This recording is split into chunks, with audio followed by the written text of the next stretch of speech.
Welcome to Global West. Please subscribe to the channel. I'm sure you've heard the news.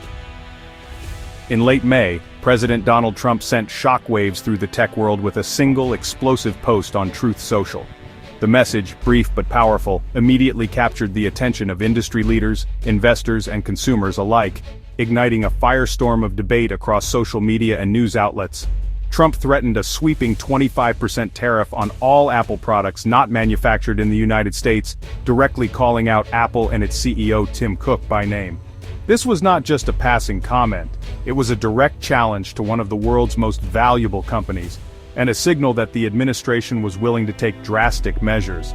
The message was unmistakable: bring manufacturing back to American soil or face severe financial consequences. For Apple, a company that has long relied on a complex web of overseas suppliers, the ultimatum was both a threat and a call to action. This wasn't a broad, unfocused policy, it was a targeted ultimatum, crafted to force Apple's hand and reinforce the administration's America First agenda. The move sent a clear message to other tech giants as well: no one was exempt from the new rules. The threat came with a tight deadline, possibly as soon as June 2025, leaving Apple with precious little time to react or adapt. The clock was ticking, and the pressure was mounting with each passing day. For years, Apple's global supply chain centered in China had been the backbone of its success, keeping costs down and production efficient. This intricate network allowed Apple to innovate rapidly and deliver products to millions around the world. Now that entire system was at risk. Apple faced a stark choice: absorb massive new costs that could eat into profits, or pass those costs on to consumers, potentially making iPhones and other devices unaffordable for many. The timing of Trump's ultimatum was critical. Apple was already in the process of shifting some production out of China, exploring new manufacturing hubs in India and Vietnam, largely in response to rising geopolitical tensions and supply chain vulnerabilities. But Trump's move wasn't just about China, it was a bold demand for US manufacturing, a goal that many experts called nearly impossible given the current infrastructure, labor costs, and supply chain realities in America. For millions of Americans, the prospect of a 25% iPhone price hike was alarming, threatening to turn a must-have device into a luxury item and raising concerns about the broader impact on the tech market. As the world watched, Apple found itself at the center of an unprecedented challenge, one that would test the resilience of its global empire and reshape the future of technology manufacturing.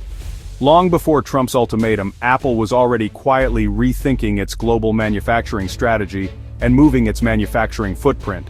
The company had been closely monitoring the shifting tides of international politics, supply chain vulnerabilities, and rising labor costs in China.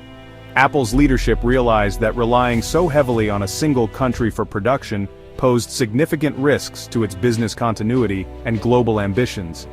Recognizing the risks of relying on China, Apple began a massive shift to India, a country with a huge workforce, rapidly developing infrastructure, and government incentives designed to attract global tech giants.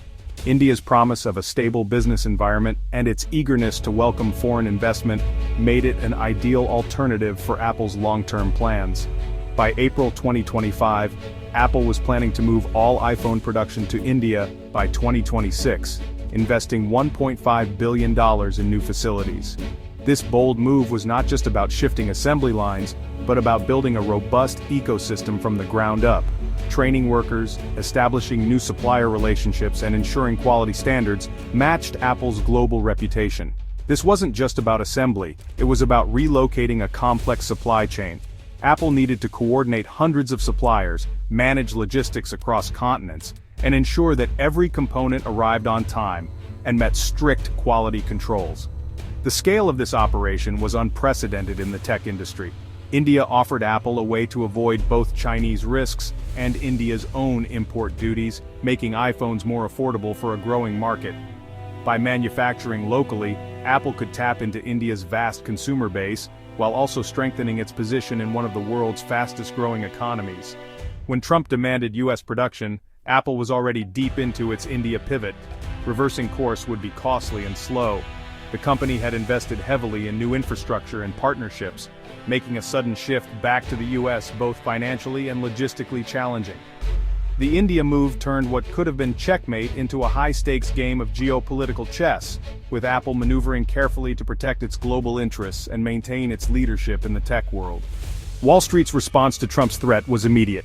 Apple's stock dropped 3%, erasing billions in value. Already down 20% for the year, Apple's shares reflected investor anxiety over both AI competition and new political risks. The S&P 500 also dipped, as fears of a broader trade war grew. Analysts called the idea of US-made iPhones a fairy tale, predicting prices could soar to $1,500 or even $3,500. Such a hike would devastate demand and damage Apple's brand. The market's verdict was clear. The president's plan was economically unworkable. Investors saw the threat as a lose-lose for both Apple and American consumers. Trump's approach was classic, turning policy into public spectacle.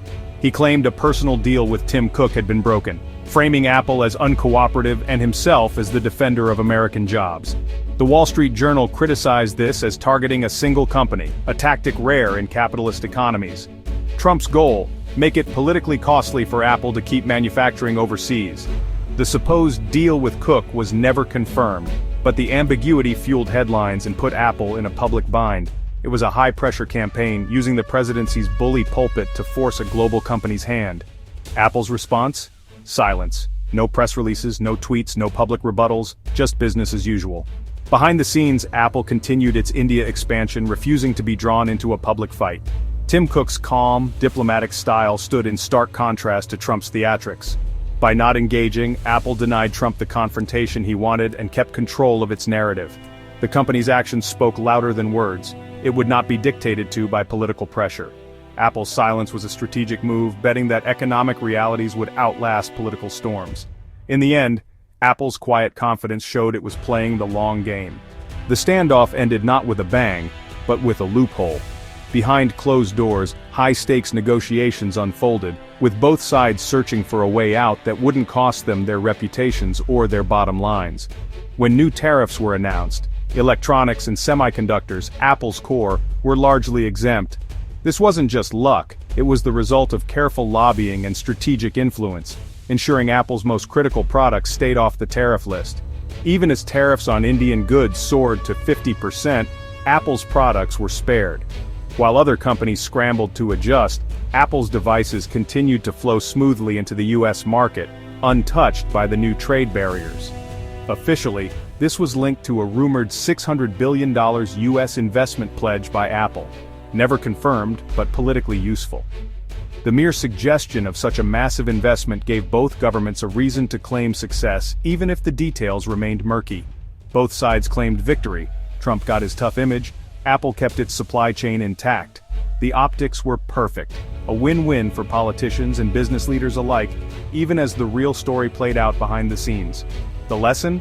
In trade wars, powerful companies often secure quiet exemptions. Their influence and resources allow them to navigate complex regulations, finding ways to protect their interests while others face the consequences. India's economy took a hit, but Apple's global machine kept running. The company's ability to adapt and negotiate meant its products remained available worldwide, even as trade tensions disrupted other industries. Apple survived not by moving factories to America, but by mastering the art of political negotiation, proving that in the world of global trade, influence can be just as valuable as innovation. The Trump-Apple saga is a case study for every global company. The era of single-country supply chains is over. Diversification is now survival. The episode showed how political threats can upend business overnight, and how strategic silence and flexibility can win the day. For consumers, it was a reminder. Global politics directly affect the price of your favorite gadgets. Trade is now a tool of foreign policy, and companies must become geopolitical players. Tim Cook's real masterclass wasn't just in supply chains but in crisis management. In a world where business and politics are inseparable, only the adaptable will thrive.